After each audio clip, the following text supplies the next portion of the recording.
नमस्कार, मैं डॉक्टर विनय श्रीवास्तव इस वक्त वियतनाम में हूँ। वियतनाम का हनोई प्रोविंस न केवल वियतनाम की राजधानी है बल्कि यहाँ की प्राकृतिक और आध्यात्मिक कैपिटल भी मानी जाती है। प्राकृतिक सुंदरता से भरपूर ये एक लेक है जो कि काफ़ी प्राचीन बताई जाती है। चारों तरफ ऊंची ऊंची पहाड़ियों से घिरी हुई ये लेक, देखिए कितना शानदार व्यू है इसमें।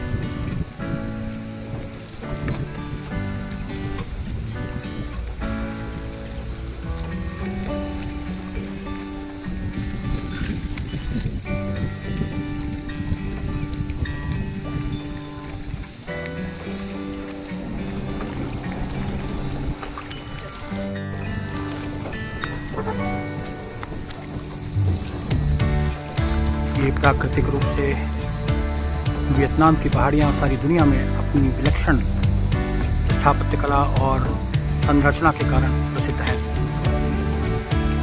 इन ऊंची ऊंची पहाड़ियों में अनेक दृश्य निर्मित होते हैं और इसके सहारे वियतनाम का पर्यटन जीवित हो गया है।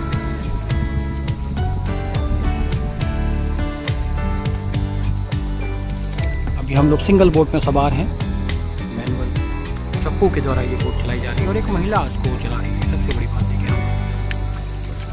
कि ग्रामीण पर्यटन को प्रोत्साहन देने के लिए सरकार ने उन परिवारों के लोगों को जो इस तरह के व्यवसाय से जुड़े हुए हैं यहाँ पर भरपूर अवसर प्रदान किए हैं। मेरे पीछे आप देख सकते हैं एक लेडी चप्पू चला रही है और हम लोग यहाँ पर सिंगल बोट में ड्राइव कर रहे हैं। सिंगल बोट राइड ये पहाड़ों के नीचे बनी हुई छोटी छोटी केव्स में ये बोट ले जाते हैं और सैकड़ों सालों से जो केव्स इन पहाड़ियों के नीचे बनी है वहाँ घुमा कर लाते हैं और ये अद्भुत समा है, अद्भुत।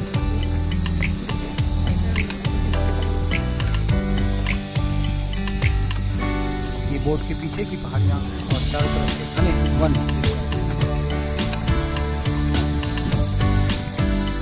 झंडे लगे हुए हैं। ये दरअसल सिक्योरिटी चेक है कि इसके आगे आप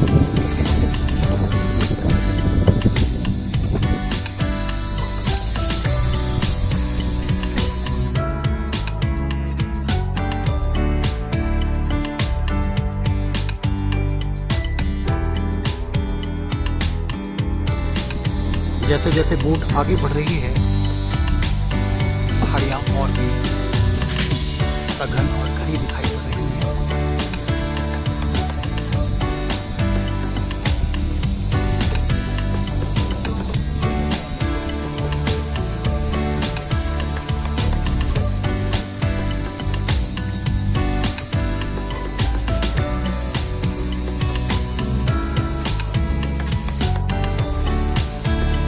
नॉर्वे का फिजोर्ट्स कुछ इसी तरह की पहाड़ी चट्टानों से घिरा पड़ा है और कुछ वैसा ही सिनारियो यहाँ दिखाई पड़ रहा है। Just like a resorts।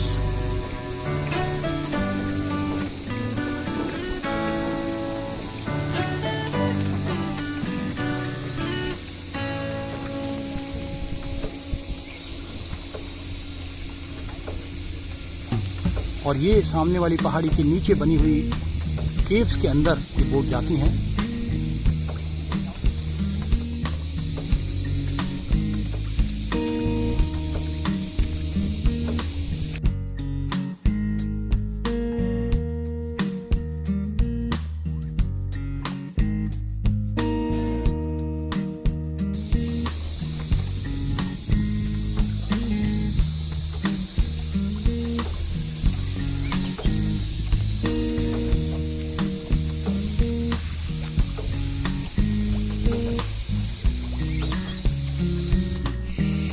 और हैंगलोंग केव के अंदर आ गए हम लोग। काफ़ी लंबी केव है, पहाड़ों के बीच में से ये नेचुरल केव्स बनी हुई है। आप देखिए कितना डीप है और पानी, और यहाँ पे नेचुरल केव्स हैं। ये पहाड़ों पर कुदरती नक्काशी देख सकते हैं। कुछ इसी तरह का सीन हम लोगों ने स्लोवेनिया की नेचुरल केव्स में देखा था, जब पहाड़ों को काट कर के बनाई गई केव में इस तरह की नेचुरल डिज़ाइन तैयार होती है, लेकिन ये भी स्लोवेनिया जैसी तो नहीं है, लेकिन उससे कम भी नहीं है।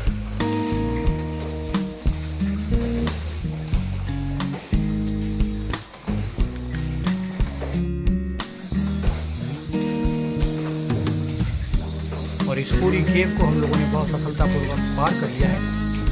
हमारी जो बोट है वो इन केव्स के बीच में से निकल करके खुले आसमान के नीचे आ गई है। बहुत ही रिस्की है और इस तरह की कई केव्स यहाँ पर बनी हुई है। इससे पहले ही केव हमने देखी है।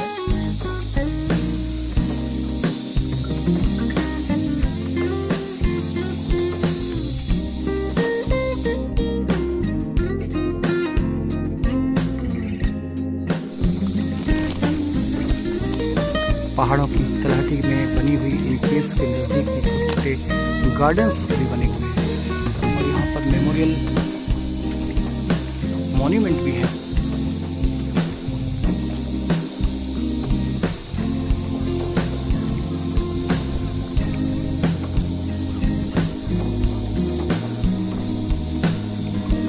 बरसों तक अर्जुन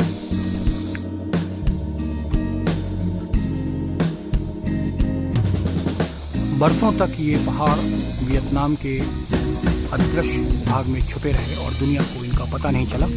लेकिन जैसे जैसे टूरिस्ट यहाँ आते गए और दुनिया भर में इसकी चर्चा होती चली गई, तो ये आज साउथ ईस्ट एशिया का एक मेन टूरिस्ट हब बन गया है।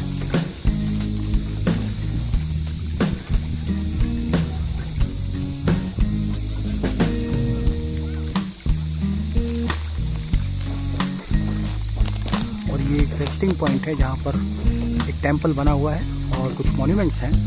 लोग यहाँ रुकते हैं, विश्राम करते हैं और फिर आगे बढ़ जाते हैं।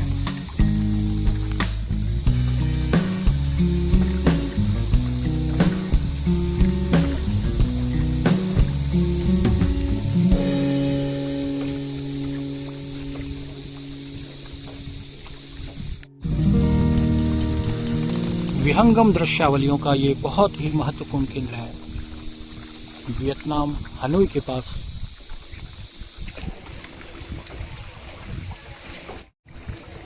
और एक नए व्यू का।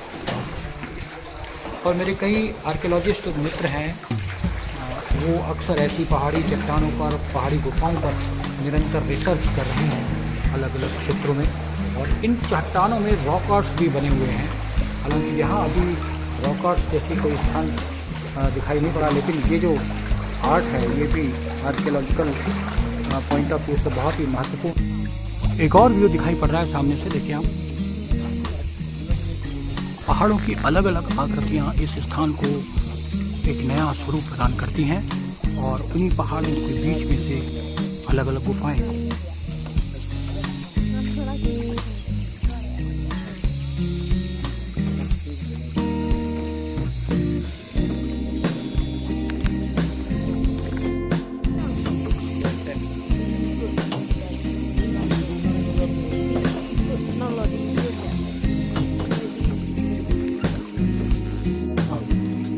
वियतनाम को एक अंतर्राष्ट्रीय पहचान दिला रही हैं। हज़ारों की संख्या में टूरिस्ट यहाँ पर प्रतिदिन आते हैं और इससे वियतनाम को अच्छी खासी रेवेन्यू इनकम हो रही है। और सैकड़ों सालों से ये पहाड़ियाँ वियतनाम की आर्थिक व्यवस्था और धार्मिक तथा सांस्कृतिक व्यवस्था का एक अभिन्न हिस्सा रही हैं।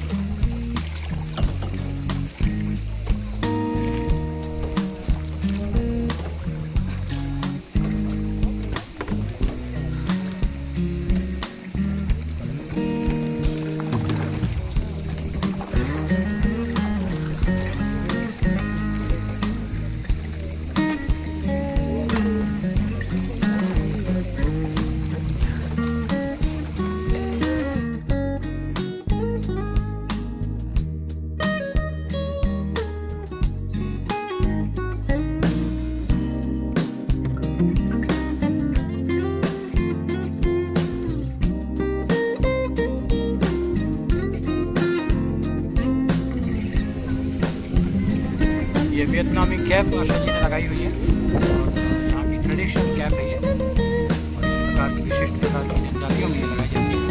खास करके इसी इलाके के लोग इस कैप को यहीं बनाते हैं बैम्बू से, और काफ़ी लोकप्रिय है ये कैप।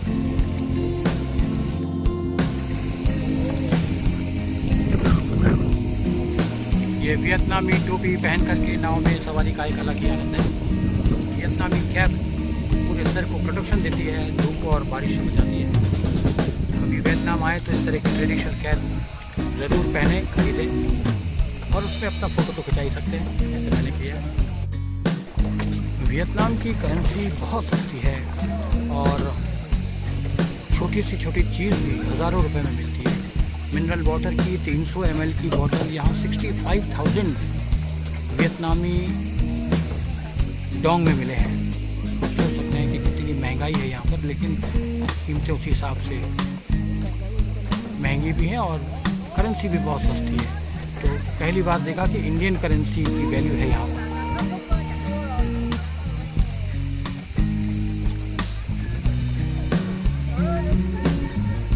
और वियतनामी लोग यहाँ के काफ़ी मिलनसार हैं, लेकिन बड़े दिल के भी हैं और बिल्कुल बेबाकी तरह की राय रखते हैं। कोई दिखावा नहीं किसी प्रकार का, और वे बिंदास अपनी लाइफ जीना चाहते हैं। जैसा कि इंडियंस की लाइफ स्टाइल है, सेम उसी प्रकार से वियतनामी लोगों की भी लाइफ स्टाइल उसी प्रकार से है। और किसी तरह का कोई डिसिप्लिन का पालन वो लोग नहीं करते, खास करके ट्रैफिक में भी कोई डिसिप्लिन नहीं है। और जिस तरह से जहाँ मर्जी हो सड़क पर आप अपनी गाड़ी पार्क कर सकते हैं और जहाँ मर्जी हो आप जा सकते हैं। जैसा कि यूरोप में, कोरिया में, जापान में इन सब चीज़ों पर काफ़ी रिस्ट्रिक्शंस थे, लेकिन वियतनाम में ऐसा कोई रिस्ट्रिक्शंस अभी तक तो देखने को नहीं मिला है। और एक नए सिरे से नए दृश्य का यहाँ पर प्रादुर्भाव हुआ है और नई लोकेशन पर हमारी बोट आ चुकी है। काफ़ी देर हो गई है, लगभग 1.5 घंटे हो गए हैं बोट राइड करते हुए। और 3 बड़ी गुफाएं इस राइड में हमने क्रॉस की हैं और कई सारी लोकेशंस को हमने कवर किया है।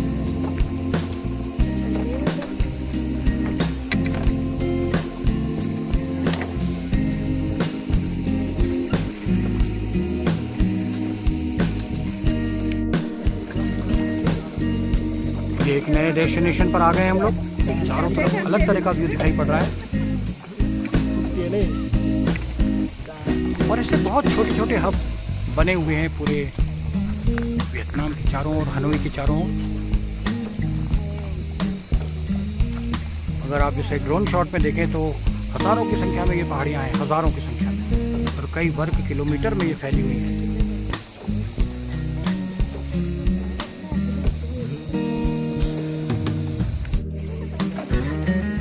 चारों तरफ बादल घिरने लगे हैं और मौसम तेजी से बदल रहा है।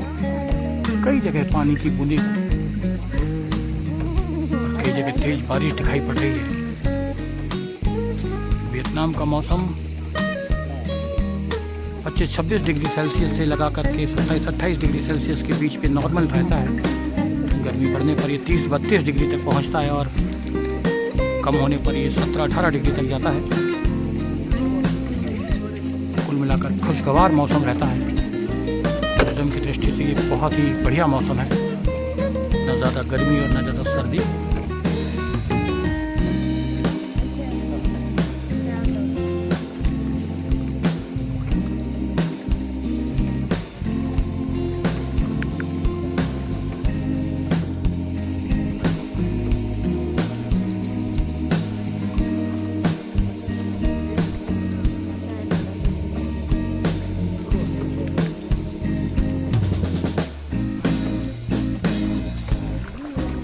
धीरे धीरे बादल और गहराते जा रहे हैं और यहाँ डार्कनेस आने लगी है पहाड़ों पर।